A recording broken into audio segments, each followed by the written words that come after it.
Formal lang inilunsad ng Quezon City Police District o QCPD sa pangunguna ni District Director Police Colonel Randy Glenn Silvio ang Project Hilamos o Holistic Initiative for Local Art Maintenance and Order in Spaces kasabay ng pagsasagawa ng paunang operasyon sa 18 barangay sa iba't ibang bahagi ng lungsod nitong ika-9 ng Enero. Isinagawa ang programang katuwang ang Q-Citizens, mga opisyal ng barangay at Quezon City Local Government Unit sa pamumuno ni Mayor Joy Belmonte.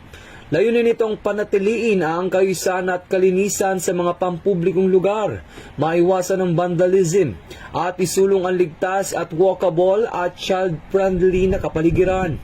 Sa kalaw ng unang yugto ng operasyon ng mga pangunahing kalsada, paaralan, park at pampublikong pasilidad sa Quezon City.